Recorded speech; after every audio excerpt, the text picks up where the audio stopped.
सत्ता में अब बात करते हैं पाकिस्तान से अवैध तरीके से भारत आई महिला सीमा हैदर की, जो पिछले कई दिनों से दोनों देशों में विवाद और चर्चा का विषय बनी हुई है। लेकिन अब पानी सिर से ऊपर हो चुका है, क्योंकि ये मामला सिर्फ एक महिला के गैर कानूनी तरीके से हिंदुस्तान में आने का नहीं है। ये मामला अब उन सैकड़ों हिंदुओं की सुरक्षा का भी हो चुका है जो पाकिस्तान में रह रहे हैं। ये मामला अब हिंदू मंदिरों का भी हो चुका है जो पाकिस्तान में है। पहले पाकिस्तान में बैठे खूंखार डकैत सीमा हैदर को भारत से पाकिस्तान वापस आने का अल्टीमेटम देते हैं और उसके कुछ घंटों के बाद ही पाकिस्तान के मंदिरों पर रॉकेट लॉन्चर से हमला शुरू कर देते हैं। पाकिस्तान में हिंदुओं के घरों पर गोलीबारी शुरू हो जाती है। ऐसे में सवाल है कि सीमा हैदर को पाकिस्तान भेजने में देरी क्यों हो रही है? जब गैर कानूनी तरीके से सीमा भारत में दाखिल हुई तो एक्शन में देरी क्यों है?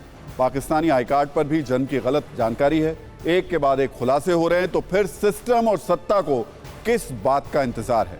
सीमा हैदर के कई झूठ बेनकाब होने के बावजूद इतने मौके उसको क्यों दिए जा रहे हैं? लोग तो ये भी पूछ रहे हैं कि क्या सीमा को वीआईपी घुसपैठिए का दर्जा मिला हुआ है। सवाल यह भी कि क्या सीमा का ड्रामा आईएसआई के रिमोट से चल रहा है? एक तरफ भारत में जासूसी वाले सवाल हैं, वहीं दूसरी ओर सीमा पर पाकिस्तान में बवाल मचा हुआ है।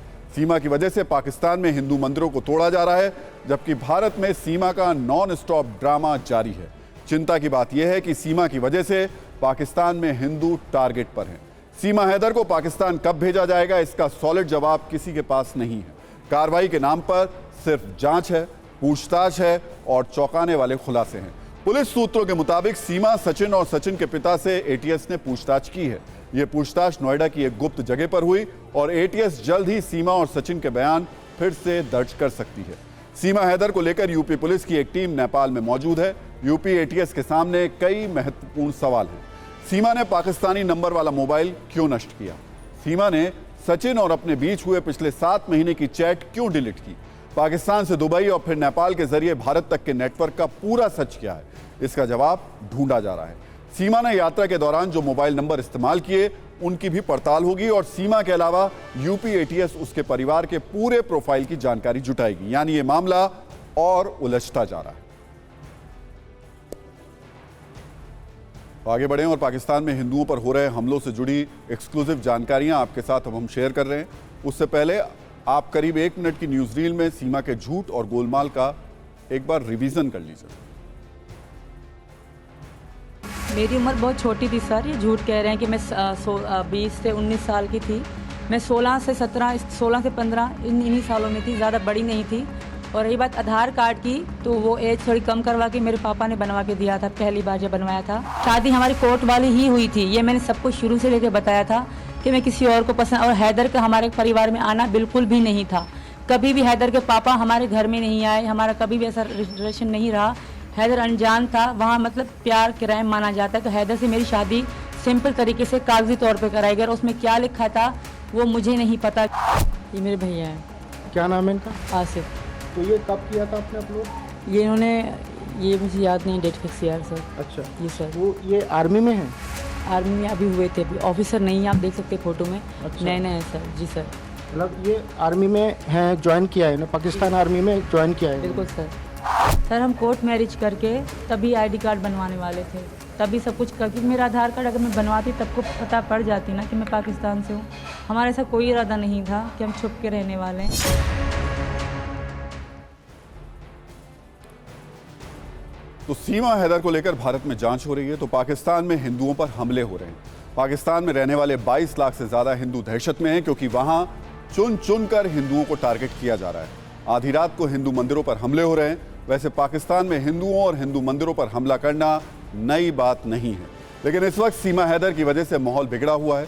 पाकिस्तानी कट्टरपंथियों को हिंदुओं को टारगेट करने का एक बहाना मिल गया है। इसकी पूरी क्रोनोलॉजी को अब समझिए। सीमा हैदर को पाकिस्तान की तरफ से 2 धमकियां मिली थी। एक धमकी वहां के खूंखार डकैत रानो शार की तरफ से दी गई थी और दूसरी धमकी पाकिस्तान में बैठे आतंकवादियों के एक छोटे संगठन ने दी थी। इन धमकियों में इस्लाम धर्म का अपमान करने का आरोप लगाया गया था। इन दोनों धमकियों के बाद सीमा टस से मस नहीं हुई और अब पाकिस्तान में हिंदुओं पर हमले शुरू हो गए हैं। 48 घंटे के अंदर पाकिस्तान में 2 मंदिरों को निशाना बनाया गया। शुक्रवार को पाकिस्तान के कराची में 150 साल पुराने मारी माता मंदिर पर अटैक किया गया। स्थानीय लोगों की माने तो बुलडोजर से कुछ लोगों ने मंदिर को तोड़ दिया। वहीं रविवार को पाकिस्तान के सिंध में भी हिंदू मंदिर पर रॉकेट लॉन्चर से अटैक किया गया। हमलावरों ने मंदिर और उसके आसपास बसे हिंदू समुदाय के घरों पर अंधाधुंध गोलीबारी भी की। बताया जा रहा है कि डाकुओं ने यह हमला किया। सोचिए यह मामला कितना गंभीर हो चुका है। पहले एक पाकिस्तानी महिला गैर कानूनी तरीके से भारत में आती है, हिंदू धर्म अपनाने का दावा करती है। उसके बाद पाकिस्तान के खूंखार डकैत और आतंकवादी धमकी देते हैं और वहां हमले शुरू हो जाते हैं, जबकि वहां की पुलिस भी इन धमकियों के सामने फेल हो जाती है। पाकिस्तान में रहने वाले हिंदू इन घटनाओं का पुरजोर विरोध कर रहे हैं।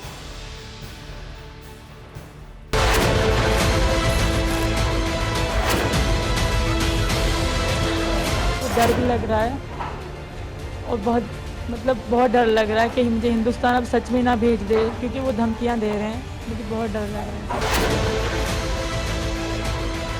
सीमा वापस कराई वञे, सीमा वापस न कंदो तो को भी मंदिर महफूज़ न रहंदुसि।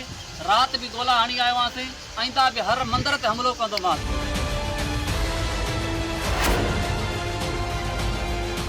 मेरी सिंध के हिंदू बिरादरी रहने वाले, इनको चंद चोरों से जो थ्रेड मिल रहे हैं सिंध में सीमा जकरानी के मामले पे, तो हम अपने हिंदू बिरादरी के साथ हैं।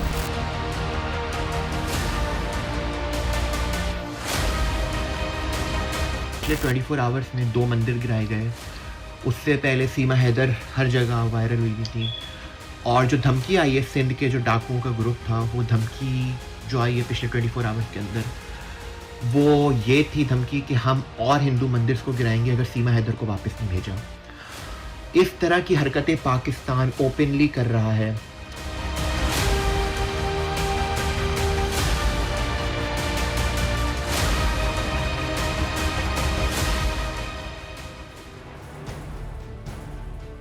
तो पाकिस्तान में हिंदू तो पहले से ही डरे हुए थे, लेकिन अब उनकी सुरक्षा का खतरा और भी बढ़ गया है। पाकिस्तान हिंदू काउंसिल ने पीएम मोदी से अपील की है। पाकिस्तानी हिंदू काउंसिल के प्रतिनिधि ने TV9 भारतवर्ष से बातचीत की और चेतावनी दी कि मंदिरों पर हमला करने वालों से सख्ती से निपटेंगे, हिंदुओं को धमकी देने वालों पर भी एक्शन लेंगे। हिंदू मंदिर पर हमले के बाद पाकिस्तान सरकार ने मंदिरों की सुरक्षा में हिंदू पुलिस वाले तैनात किए हैं। सिंध के घोटकी और कश्मीर जिलों में 400 हिंदू पुलिस वाले तैनात किए गए हैं। वहीं दूसरी तरफ पाकिस्तान में मंदिरों पर हमले का मामला अब अमेरिका तक पहुंच चुका है।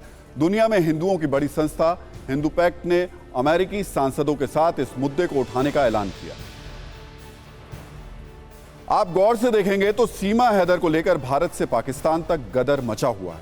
भारत में इस पर फिल्म गदर है, जबकि पाकिस्तान में खूनी गदर है। भारत में इस मामले की चर्चा बहुत फिल्मी है। कुछ लोग वीर ज़ारा और गदर फिल्म की कहानी इस कांड में ढूंढ रहे हैं। वहीं पाकिस्तान में मामला फिल्मी नहीं है, बल्कि वहां के हिंदू मंदिर और हिंदुओं की बस्तियां टारगेट पर है, यानी वहां खूनी गदर है। मंदिरों पर रॉकेट लॉन्चर से अटैक किए जा रहे हैं। भारत में सीमा और सचिन रील बना रहे हैं, इनमें प्रेम प्रकरण का टीवीकरण हो चुका है, जबकि पाकिस्तान में हिंदुओं को जान से मारने की धमकियां दी जा रही हैं, जानलेवा हमले हो रहे हैं। भारत में जासूसी और अवैध नागरिकता के सवालों पर लंबी सरकारी प्रक्रिया चल रही है।